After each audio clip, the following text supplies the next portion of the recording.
मला मराठीपेक्षा कन्नड जास्त चांगलं बोलता येतं, कारण मी जिथून बिलॉंग करतो ते संपूर्ण भागामध्ये कन्नड भाषिक आहेत.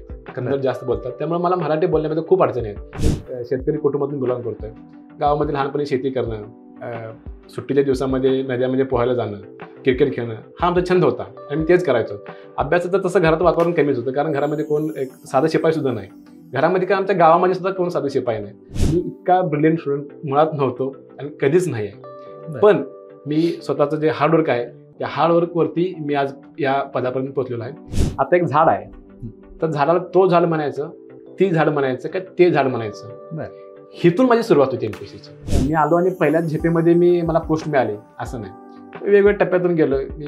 खूप म्हणजे प्रचंड मेहनत घेतली मी ह्या संपूर्ण प्रोसेसमध्ये ना. मला इतकी माहिती होती की मी स्मार्ट नाही, तर मला केलं काय पाहिजे, तर हार्डवर्क केलं पाहिजे. तर माझ्या इतका स्मार्ट होतो तर मी हार्डवर्क नसता केला, पण स्मार्ट नाही मला माहिती होतं, त्यामुळे मी हार्डवर्कर मी प्रेफर केला आणि हार्डवर्क करत मी ह्या प्रत्येक गोष्टीवर मात करत गेलो आणि आज माझं फायनान्शियल सिलेक्शन झालं. मला सर्वात मोठा सपोर्ट जो लाभला ते म्हणजे आई-वडिलांचा लाभला. त्यांनी म्हणले की बाळ तू अजून बस घरात, पण तू अभ्यास केलायस, हे क्षेत्र सोडायचं नाही.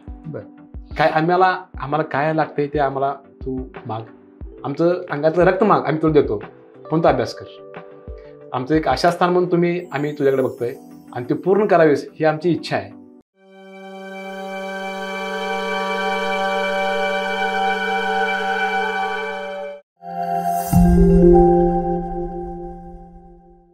नमस्कार, मी किरण निंबोरे, वास्तव कट्ट्यावरती आपल्या सर्वांचं स्वागत. नुकतेच PSI 2022ची निवड यादी जाहीर झाली आणि त्या निवड यादीमध्ये PSI पदी निवड झालेले ज्ञानेश्वर चंद्रकांत घुबडे सर आपल्यासोबत आहेत. तर वास्तव कट्ट्यावरती आपलं स्वागत. सरांविषयी सांगायचं झालं तर कर्नाटक बॉर्डरवरचं इचलकरंजी आणि म्हणजे त्यांचं शेवटचं गाव बॉर्डरचं. आणि त्यांच्याविषयी आणखीन एक गोष्ट महत्त्वाची ही की कन्नड भाषिक ते आहेत.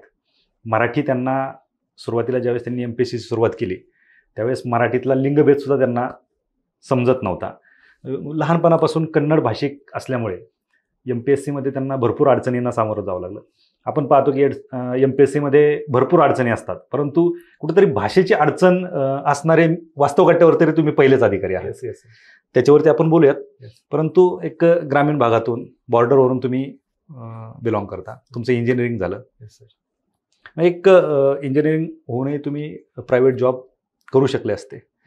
या क्षेत्रात MPSC क्षेत्रात येण्याचं कारण काय होतं? सर 2017 साली माझी पदवी पूर्ण झाली. माझ्यासमोर 2 ऑप्शन्स होते. एक तर प्रायव्हेटमध्ये जॉब करणे किंवा एक स्पर्धा परीक्षेचा अभ्यास करणे.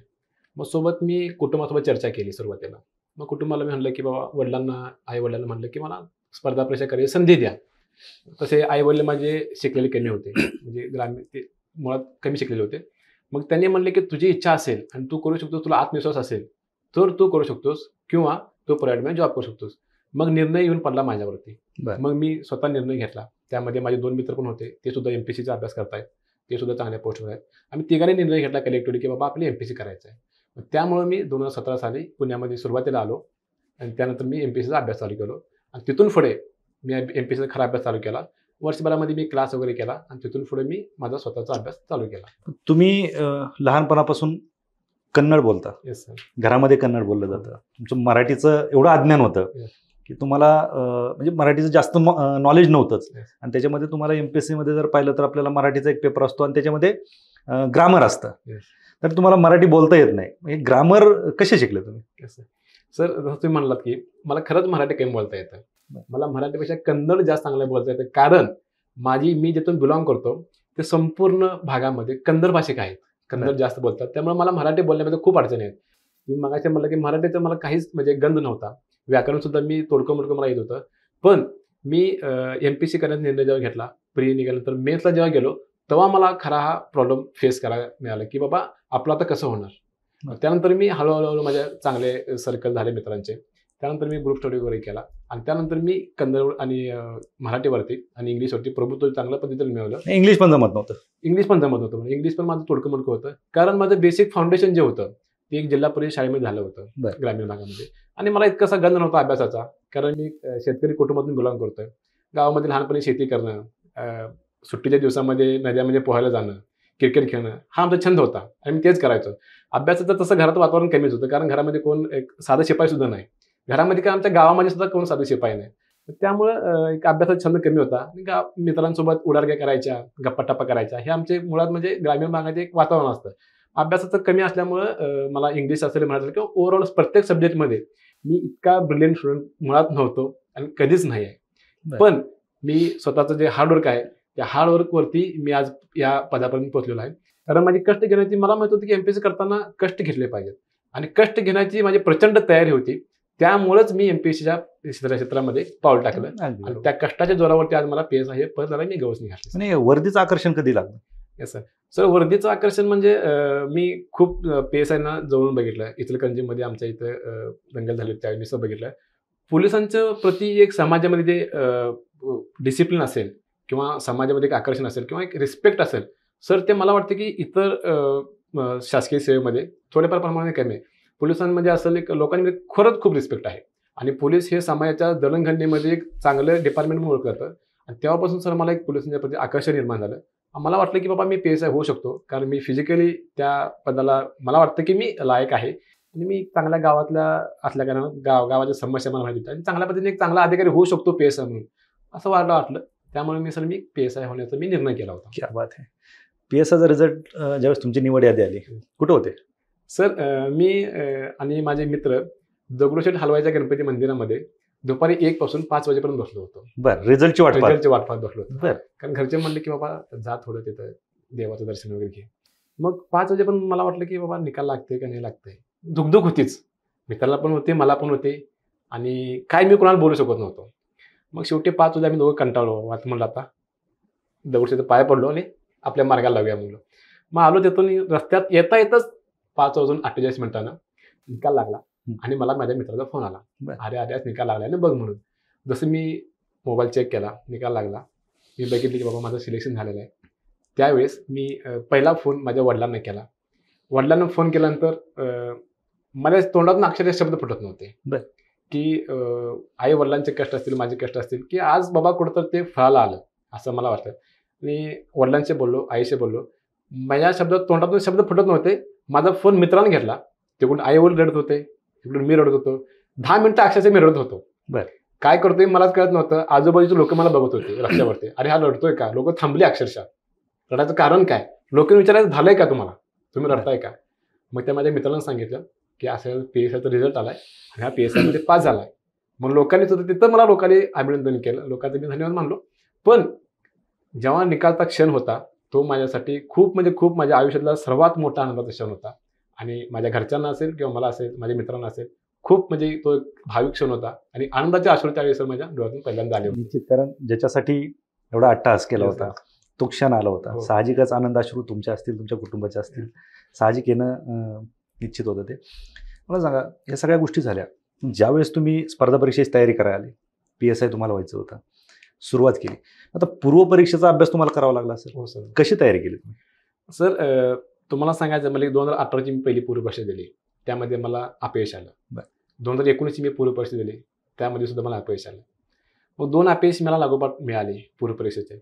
मग 2020 साली मला एक चांगले अक्षय जाधव सर म्हणून DYSP आहेत ते आणि आमचा चांगला ग्रुप आहे, अविनाश चितोळे सर वगैरे आहेत, ज्ञानेश गवळे सर, ह्या सर्व मित्रांचे मला त्यावेळेस सहकार्य खूप लागलं सर.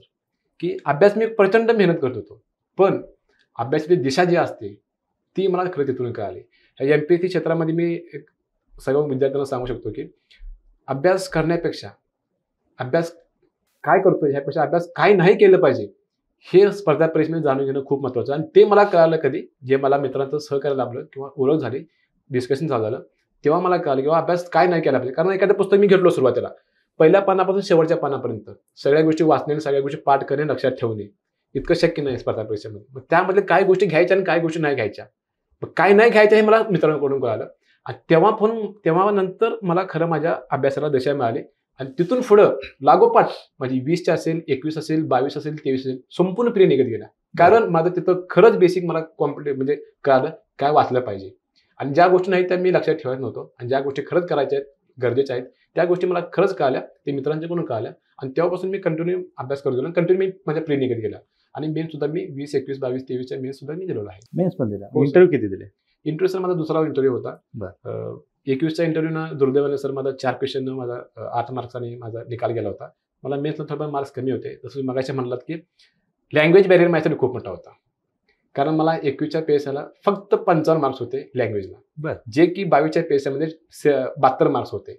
इतकी मोठी झेप घेणं ह्या लँग्वेजमध्ये शक्य होत नाही. ते लँग्वेज माहीत नसताना सुद्धा मला तुम्ही जसं मगाशी म्हणलात की एक तुम्हाला मी उदाहरण सांगू शकतो. आता एक झाड आहे, तर झाडाला तो झाड म्हणायचं, ती झाड म्हणायचं का ते झाड म्हणायचं. बर. हिथून माझी सुरुवात होती MPSCची लँग्वेज अभ्यास म्हणजे करायची. लहान मुलाला आपण जशी भाषा शिकवतो तशी Yes, तुमची yes. सुरुवात होती. हिथून माझी सुरुवात होती. आणि ते भाषा शिकवण्याचं काम माझे परम मित्र म्हणजे अक्षय जाधव डिवाइस पे सर आहेत, त्यांनी मला ते काय ती काय तो तिथून मला त्यांनी बेसिक फाउंडेशन समजलं, शिकवलं. आणि तिथून मला एक एक गोष्टी उलगत गेल्या आणि तिथून पुढे माझा खरा लँग्वेजचा अभ्यास चालू झाला. 20ची मी 2.5 मार्कांनी गेलो, 21ची इंटरव्ह्यूमध्ये 4 मार्कांनी गेली, 22ची म्हटलं आता काही करून काढलं पाहिजे. कारण घरच्यांना आपण अपेक्षा दिल्या आहेत, आपल्याला काहीतरी समाजाप्रती काय देणे घेणं, आपलं पण काहीतरी पोस्ट निघायला पाहिजे. मग खरा मी अभ्यास इथून चालू केला आणि मला हळूहळू एक एक गोष्टी उलगत गेल्या आणि कंटिन्यू मी सरांसोबत डिस्कशन करायचो. या MPSC क्षेत्रामध्ये मी एक मुलांना सांगू शकतो, तुमचे एक 2-3 चांगले मित्र बनवले पाहिजेत आयुष्यामध्ये, जे MPSC करणारे आहेत ते. कारण का तर आपण काय करतोय आपल्यावरती एक वॉचडॉग राहतं. आणि दुसरी गोष्ट, ग्रुप डिस्कशनचा MPSCमध्ये खूप फायदा होतो, जे की मला झाला. आम्ही ग्रुप डिस्कशनला बसत असताना 10 ते 12 जण ग्रुप डिस्कशनला बसायचो. एक एक चॅप्टर 3-3 पुस्तकातून 10-10 वेळा आम्ही डिस्कशन केलं. फॉर एक्झाम्पल, आता तुम्हाला इंग्लिशचं सांगायचं म्हटलं तर आम्ही 3 पुस्तकामधून इंग्लिश करायचो. रेल्वे मार्टिल, पालसोर आणि बक्षिसरांचं पुस्तक. 3-3 पुस्तकं आम्ही 10-10 वेळा रिव्हिजन केलं तर कुठलंच क्वेश्चन आपल्या हातातून सुटायचं नाही, सगळे क्वेश्चन रिव्हिजन व्हायचे. त्याचबरोबर मराठी सुद्धा मोरावाडे सरांचं पुस्तक आम्ही वापरलं, खूप छान पुस्तक आहे. त्यामधून आमचा चांगला अभ्यास झाला. आणि त्यामध्ये क्वेश्चन पेपरसाठी आम्ही लोकसेवाचं पुस्तक वापरलं, त्याचा सुद्धा मला खूप फायदा झाला. म्हणजे काय मला सांगायचं यातून काय की तुम्ही ग्रुप डिस्कशन करा. ग्रुप डिस्कशन काय होतं, तुला किती येतंय आणि तुला काय अपेक्षित आहे हे आपल्याला त्या मित्रांकडून कळतं. अगदी बरोबर. तुम्ही जे ग्रुप डिस्कशन करायचे, एक ग्रुप डिस्कशन तुम्ही जे 10 जणांमध्ये करायचे, तर लीड कोण करायचं? लीड प्रामुख्याने म्हणजे माझे MPSC क्षेत्रामधील जे गुरु आहेत, खरंच माझे गुरु आहेत आणि ते माझे समवयस्कर आहेत, जे आता DYSP पदावरती विराजमान आहेत. अक्षय जाधव सर म्हणून ते खरंच लीड करायचे. ते मला असं ते फक्त अधिकारीच नाही, ते अधिकाऱ्यांचे गुरु आहेत. सर मला जेवढे अधिकारी मी बरेच अधिकारी पाहतो की ते त्यांच्या हाताखालूनच गेलेले. सर मग त्या सरांच्या बद्दल मला कोट सांगू वाटतं. त्यांना जर सर MPSC क्षेत्रामध्ये द्रोणाचार्य जरी म्हणलं तरी सर त्यांना काही वाव बनणार नाही. इतके सरांचं MPSC क्षेत्रामध्ये योगदान आहे मुलांसाठी. आणि आमचा अभ्यासाचा कॉमन पॉईंट म्हणजे राष्ट्र सेवा म्हणून लायब्ररी होती पुण्यामध्ये, खूप चांगली संस्था आहे, खूप चांगलं वातावरण आहे, तिथं आम्ही अभ्यास करायचो. त्या सर आले म्हणे लायब्ररीत की सगळी पोरं मोबाईल ठेवून द्यायची बाजूला. बरं. इतका दराला सरांचा आहे त्यामध्ये लायब्ररीमध्ये. आणि सर पोरं अभ्यासाला लागायचे किंवा सर आले म्हटलं की पोरं आतून बाहेरून परत आत जायचे. इतका सरांचा पोरांच्यावरती लक्ष आहे. सर स्वतः एक क्लासरूम अधिकारी असून सुद्धा पोरांच्यावरती सरांचं लक्ष असतं. बारीक कोण काय करते, कोणाला अभ्यासाचा किती प्रॉब्लेम आहे, अभ्यासात सुद्धा असेलच, त्याबरोबर एखाद्या विद्यार्थ्याला आर्थिक प्रॉब्लेम असेल किंवा त्याला खायला पैसे नसतील किंवा त्याला काही कुठल्याही गोष्टी पुस्तक वगैरे नसतील, सर स्वतः पैसे द्यायचे पोरांना. मला वाटत नाही की ह्या संपूर्ण महाराष्ट्रामध्ये असं मित्र अधिकारी असणं एक दुर्मिळ उदाहरण आहे सर. बरोबर, अगदी बरोबर. मला एक सांगा, आता तुमचं तर लँग्वेज बॅरियर होतं, तुम्ही पूर्वपरीक्षा पास होते, ते मुख्य परीक्षेला सांगितलं तुम्ही की 2022ला तुम्हाला किती मार्क होते? सॉरी 2020ला 2020ला मला 138 पण पास होते, 140 कट ऑफ लागला होता. नाही, मुख्य परीक्षेसाठी मराठीसाठी 55 मार्क्स होते. आणि आता किती? 72 मार्क्स आहेत. म्हणजे हा जो गॅप होता, तुम्हाला कुठेतरी लँग्वेज सुधारवण्यासाठी काय केलं तुम्ही? लँग्वेज सुधारण्यासाठी सर्वात प्रामुख्याने मी केलं की अक्षय जाधव सरांचा मी पाय धरलो. बरं. सरांना मी एकच विनंती केली, सर काही करा पण मला लँग्वेज शिकवा. मग सरांनी माझं ऐकलं आणि इतर पोरांचं सुद्धा म्हणणं होतं की सावा आपण केलं पाहिजे. आणि तिथून पुढं अभ्यासाला मला दिशा मिळाली. लँग्वेज म्हणजे मी एक गोष्टी, साध्या गोष्टी, जसं मगाशी म्हटलं की तो ते ह्यापासून मी सुरुवात केलो. मला आता फॉर एक्झाम्पल इंग्लिश सांगायचं म्हटलं तर नाऊन काय असते मला कळत नव्हतं, व्हर्ब काय असतं मला माहीत नव्हतं, ॲडजेक्टिव्ह काय असते मला माहीत नव्हतं. हिथून माझे बेसिक फाउंडेशन होतं. मला असं खरं सांगू वाटतं की तुम्ही कुठल्याही गोष्टीमध्ये कमी आहे ह्या गोष्टीचं भीती मनामध्ये न बाळगता त्या गोष्टीला सामोरं कसं जायचं ह्यातून तुम्ही जर मार्क काढलात तर 100% तुम्ही यशापर्यंत पोहोचता. ह्याचं उत्तम उदाहरण म्हणजे माझ्याकडे तुम्ही बघू शकताय. कारण का आता 100 मार्काला इंग्लिश मराठी आहे, इंग्लिश मराठीशिवाय पोस्ट काढणं अशक्य गोष्ट आहे. कंबाईनची प्री काढणं, मेन्स काढणं म्हणजे, कारण का 100 मार्क्स म्हणजे ऑलमोस्ट 50% वेटेज आहे त्याला. आणि त्यामुळे तुम्ही कच्चं मी होतो, पण मी त्यावर कसं मात केलो ह्या माझ्याकडे बघून तुम्ही चांगल्या पद्धतीने अभ्यास करू शकताय. आणि ग्रुप डिस्कशनचा तुम्हाला चांगला वापरू शकतो आणि चांगली पुस्तक असेल रेफरन्स बुक तुम्ही वापरून 100% होऊ शकता. तुम्हाला असं सुरुवातीला या क्षेत्रात येताना असं वाटलं नाही कधी की अरे आपल्याला मराठी जमतच नाही तर इकडे कसं जायचं? सर सुरुवातीला असं वाटलं की बाबा आपण माझ्याकडं मी मुळात इतका हुशार नव्हतोच. साधारणतः कॉमन विद्यार्थी होतो. कारण माझं तुम्हाला खरं सांगायचं म्हणल्यानंतर इंजिनिअरिंगला सुद्धा मी इयर डाऊन झालो होतो फर्स्ट इयरलाच. कारण मला इंग्लिश मुळात कळत नव्हतं. मग तिथे मला आयुष्याचा बॅड पॅच होता की काय करायचं. तरी सुद्धा मी घरच्यांसोबत डिस्कशन करून मी इंजिनिअरिंग पूर्ण केलं. इंजिनिअरिंग झाल्यानंतर सुद्धा मी डिस्कशन करून मी MPSCचं तयारी चालू केलो. मग असं वाटत होतं की बाबा आपण करू शकतो का. मग मी म्हणलो की बाबा माझ्याकडे प्रचंड मेहनत घेण्याची तयारी आहे, तर आपण एकदा 1-2 वर्ष ट्राय करू शकतो. मग जेव्हा 18-19 फ्री उडाली, 20ला प्री निघाली, त्यावेळी मला खरा आत्मविश्वास बुस्ट झाला. बाबा आपण प्री निघाले, आता आपण मेथला पोहोचलो. म्हणजे काय साधारणतः 4 ते 5 लाख विद्यार्थी पूर्वपरीक्षेला असतात. बरोबर. 4 ते 5 लाख विद्यार्थ्यांच्या मधून 12-13 हजारांच्या मध्ये येणं हे खूप मोठी अचिव्हमेंट माझ्यासाठी पण होती आणि माझ्या घरच्यांसाठी सुद्धा होती की प्री निघणं म्हणजे प्री निघाले. प्री निघाल्यानंतर 20ला मी मेथला अडकलो, 21ला इंटरव्ह्यूला अडकलो मी आणि 22ला माझं फायनल सिलेक्शन झालं. मग हे ते टप्पे माझ्या आयुष्यामध्ये आहेत ना, हे टप्पे खूप महत्त्वाचे आहेत. बरोबर. की मी आलो आणि पहिल्याच झेपेमध्ये मला पोस्ट मिळाले असं नाही. वेगवेगळ्या टप्प्यातून गेलो मी. खूप म्हणजे प्रचंड मेहनत घेतली मी ह्या संपूर्ण प्रोसेसमध्ये ना. मला इतकी माहिती होती की मी स्मार्ट नाही तर मला केलं काय पाहिजे, तर हार्डवर्क केलं पाहिजे. तर माझ्या इतका स्मार्ट होतो तर मी हार्डवर्क नसता केला, पण स्मार्ट नाही मला माहिती होतं, त्यामुळे मी हार्डवर्कर मी प्रेफर केला आणि हार्डवर्क करत मी ह्या प्रत्येक गोष्टीवर मात करत गेलो आणि आज माझं फायनल सिलेक्शन झालं. सर क्या बात आहे. निश्चितच मला एक सांगा की तुम्ही ज्यावेळेस पूर्वपरीक्षेची तयारी करत होते कशा पद्धतीने शेड्यूल असायचं तुमचं? कारण आज महाराष्ट्रातील विद्यार्थी तर तुमच्याकडे पाहत आहेत, परंतु जे काही तुमचे बॉर्डरचे स्टुडंट असतील की ज्यांना ही देखील भीती असेल की आपल्याला मराठी येत नाही, मराठी लँग्वेजचा पेपर असतो, तर त्यांना देखील कळू दे तुमची अभ्यास पद्धती कशी होती, तुमचं शेड्यूल कसं असायचं अभ्यास? मी तमाम जे कन्नड भाषिक विद्यार्थी आहेत किंवा बॉर्डरचे अभ्यास करणारे विद्यार्थी आहेत त्यांना एक सांगू इच्छितो की कुठल्याच पद्धतीचं तुम्ही लँग्वेज बॅरियर MPSCमध्ये एक भीती बाळगू नका. कारण का प्रचंड सोपा अभ्यास आहे. ते अभ्यासक्रम इतका अवघड नाही, अभ्यासक्रम प्रचंड सोपा आहे. त्यामध्ये फक्त मेहनत घेण्याची तयारी पाहिजे आणि प्रत्येक गोष्ट डेडिकेटेडली केलं पाहिजे. म्हणजे एखादी गोष्ट तुम्ही एक वेळ करून सोडून देण्यापेक्षा एखादी गोष्ट तुम्ही 10 वेळा जर केला तर ती गोष्ट तुमच्या नसानसामध्ये रक्तामध्ये भिनतं. मग त्या पद्धतीने तुम्ही जर केला तर 100% तुम्हाला यश आहे. तेच गोष्ट मी केली. एक गोष्ट एकदा वाचून देऊन सोडून देण्यापेक्षा एक गोष्ट मी 10 वेळा वाचलो. म्हणजे प्रत्येक गोष्ट आता मला जर विचारलं तर मराठीचं तर पहिल्यापासून शेवटपर्यंत मी सगळं सांगू शकतो. कारण का मी ती तेवढ्या वेळेस केलंय. मी डेडिकेटली तेवढं हार्डवर्क त्या मराठी लँग्वेजला दिलंय. कारण वर्ष 2 वर्ष फक्त मी इंग्लिश मराठी अभ्यास करत होतो. कारण का तर इंग्लिश मराठीचं पोस्ट मिळत नाही मला माहित होतं. कारण हा फॉर्म्युलाच आहे की 50% जोपर्यंत 50% सिलेबस असल्या कारणामुळं इथं जोपर्यंत मार्क येत नाहीत तोपर्यंत तुम्हाला रिझल्ट नाही हे मला कळालं होतं. कधी कळालं होतं तर 20ची मला मेस उडाली होती, 21 सुद्धा उडाली होती. मग 22ला मला पक्का करून गेलं होतं की बाबा आपल्याला लँग्वेज करणंच आहे. त्यामुळं 2-3 पुस्तकं आहेत फक्त, काय जास्त वाचलं पाहिजे असं काही गरज नाही. पण त्याच गोष्टी मी डेडिकेटली हार्डवर्कली रिपीटेड रीड आणि रिव्हिजन हा फॉर्म्युला MPSCचा. त्याचबरोबर MPSCचे जे मागचे प्रिव्हियस इयर क्वेश्चन पेपर्स आहेत ते सगळ्यात मोठे तुमचे MPSCचे जर श्रीकृष्ण कोण आहे म्हणलात तुमचे मागचे क्वेश्चन पेपर्स आहेत. बरोबर. तुम्ही अभ्यास काय करायचं हे तुम्हाला दिशा देणार कोण असेल तर MPSCचे PYQ क्वेश्चन्स आहेत. PYQचे क्वेश्चनचा अभ्यास करत ॲनालिसिस करत काय क्वेश्चन येऊ शकतो हे प्रिडिक्शन आपल्या डोक्यामध्ये पाहिजे. काय येऊन गेले आणि काय येऊ शकतो ह्याचा जर तुम्हाला ताळमेळ लावता आला तर तुमचा यश 100% आहे. बरोबर मला वाटतं. म्हणजे तुम्ही काय करता याच्यापेक्षा MPSCला काय अपेक्षित हे माहिती असणं गरजेचं आहे. सुरुवातीला 2 वर्ष आम्ही तसंच गेले. MPSC वाचन नुसतं वाचन घेतलं पुस्तकी वाचत चला, रिव्हिजन नाही काय नाही काय नुसतं वाचत चला. दिशाहीन संपूर्णपणे दिशाहीन कार्यक्रम होता. पण जेव्हा कळालं की मित्रांचे असं केलं पाहिजे की मित्रांसोबत डिस्कशन चालू केलं त्यानंतर मला कळालं की बाबा काय केलं पाहिजे. तोपर्यंत म्हणजे 2 वर्ष मी एक सुद्धा प्रिव्हियस इयर क्वेश्चन पेपर बघितलं नव्हतो. जसे माझी मित्रांसोबत डिस्कशन चालू झालं त्यानंतर मी प्रिव्हियस इयर क्वेश्चन पेपर बघायला चालू केलो. मग मला कळालं पाहिजे की काय नाही करायचं काय नाही करायचं. कारण तुमच्याकडे सगळ्यात बेसिक फाउंडेशन तेच आहे, क्वेश्चन पेपर्स आहेत.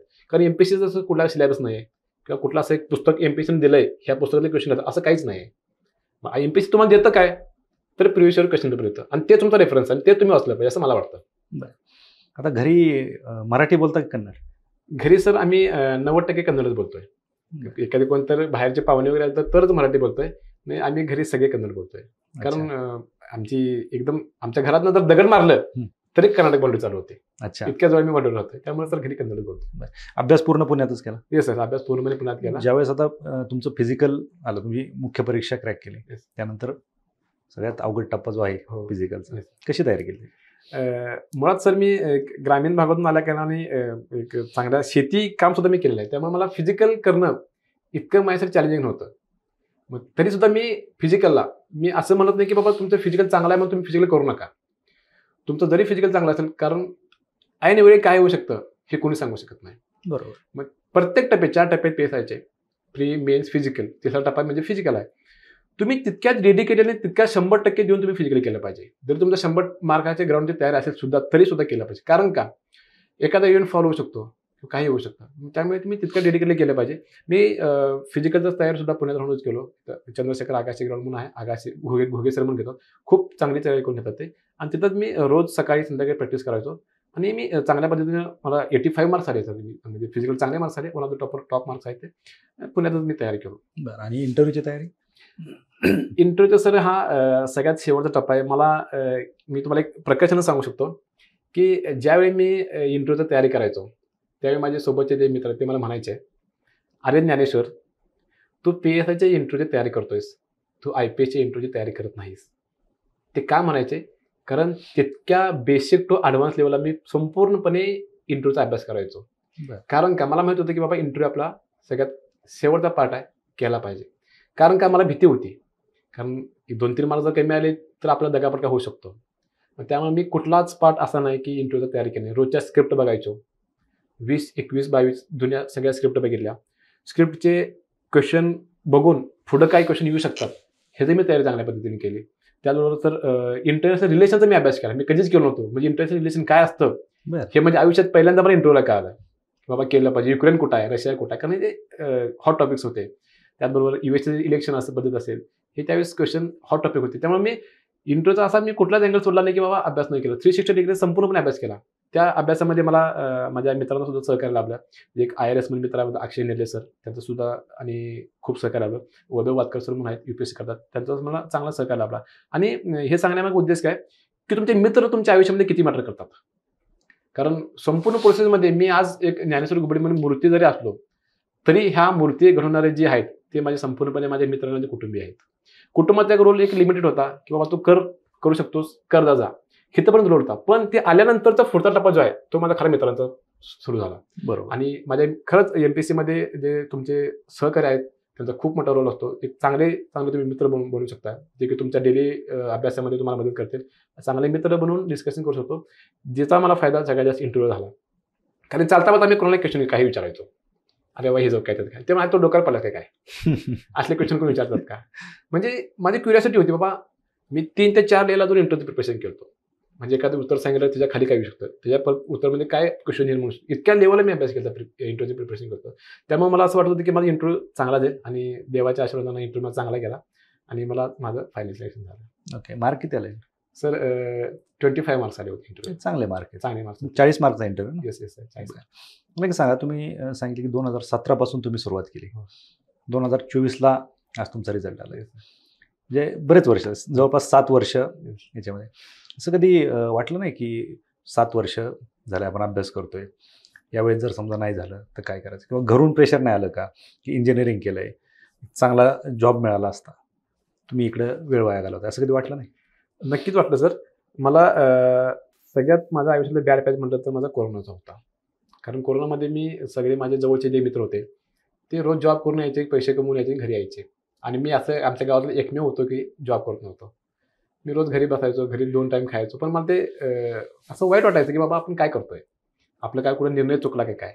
पण त्यावेळी घरी असताना मला सर्वात मोठा सपोर्ट जो लाभला ते म्हणजे आईवडिलांचा लाभला. त्यांनी म्हणले की बाळा तू अजून बस घरात, पण तू अभ्यास केलायस, हे क्षेत्र सोडायचं नाही. बरं. काय आम्हाला काय लागतंय ते आम्हाला तू माग, आमचं अंगातलं रक्त माग, आम्ही तुला देतो, पण तू अभ्यास कर. आमचं एक आशास्थान म्हणून आम्ही तुझ्याकडे बघतोय आणि ते पूर्ण करावीस ही आमची इच्छा आहे. आम्हाला कुठल्याही गोष्टीची अपेक्षा नाही. तू होणं हे आमच्यासाठी खूप महत्त्वाचं आहे. मग ती जी खरी आमच्या आई वडिलांचे जे 2 शब्द कानावर पडायचे ती माझ्यासाठी खरी ऊर्जा होते सर. आणि त्या ऊर्जाने, त्या तळमळीने मी अभ्यास केलो.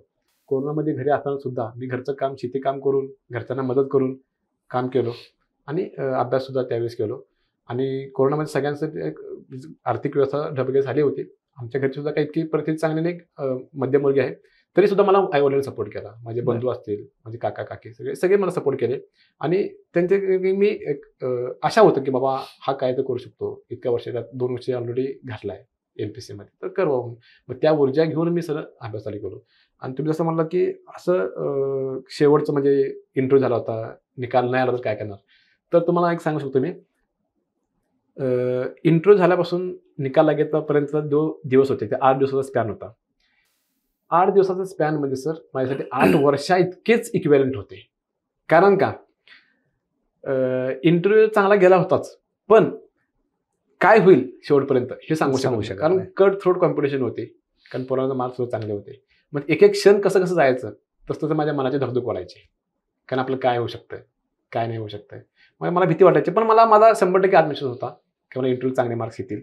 आणि देवाच्या कृपेने चांगले मार्क्स आले आणि माझं सिलेक्शन झालं. नक्कीच. तुमचे जे काय बॉर्डरचा भाग आहे ते जसं आपण पाहतो की मराठवाड्यातले भरपूर विद्यार्थी स्पर्धा परीक्षेत आहेत.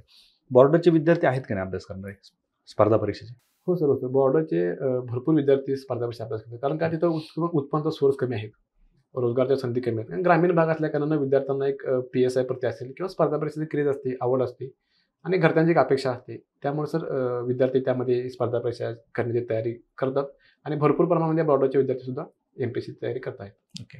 तर मला आता सांगा, मुलाखतीच्या शेवटी की लाखो विद्यार्थी तयारी करतायत, काय सल्ला द्यायला मुलाखतीच्या शेवटी विद्यार्थ्यांना? मी एकच सल्ला देईन की जो विद्यार्थी किंवा विद्यार्थिनी एमपीएससी क्षेत्रामध्ये प्रवेश करणार आहे त्यांनी ह्या एमपीएससी क्षेत्राचं जे सध्याची परिस्थिती आहे त्या परिस्थितीत एकदा अभ्यास केला पाहिजे असं मला वाटतं. कारण का, एमपीएससीमध्ये जे जागा येण्याचे प्रमाण आहे आणि फॉर्म येण्याचे जे प्रमाण आहे ह्यांचा ताळमेळ कुठं लावला पाहिजे.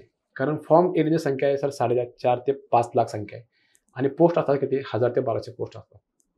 मग ह्यामध्ये तुम्ही बसू शकताय का, आपलं काय आपण होऊ शकतो का, ह्याचा ताळमेळ लावून तुम्ही ह्या क्षेत्रामध्ये प्रवेश केला पाहिजे असं मला वाटतं. आणि येण्याआधी सिलेबस बघणं असेल किंवा कुठल्या पद्धतीनं परीक्षा पद्धती आहेत हे संपूर्ण परीक्षा पद्धतीचा अभ्यास करून आणि जागांचा अभ्यास करून आणि उमेदवारांची संख्या बघून तुम्ही ह्या क्षेत्रामध्ये पाऊल टाकलं पाहिजे असं मला वाटतं. निश्चितच. खरं तर लँग्वेज हा एवढा मोठा बॅरियर होता तुमच्यासाठी, परंतु त्याला तुम्ही मात करून आज PSI पदी तुमची निवड झालेली आहे. खरं तर आपण पाहतो की विद्यार्थ्यांना इंग्लिश म्हणजे जे महाराष्ट्रातले विद्यार्थी आहेत, विशेषतः महाराष्ट्रातले स्पर्धा परीक्षा एमपीएससी तयार करणारे, इंग्लिशची भीती जास्त असते. तुम्हाला तर इंग्लिशची भीती होती. आणि जर आपण कंबाईनचा अभ्यास करणारे विद्यार्थी असतील तर त्यांचं एक टार्गेट असतं की मराठीला आउट ऑफ मार्क पाडायचे.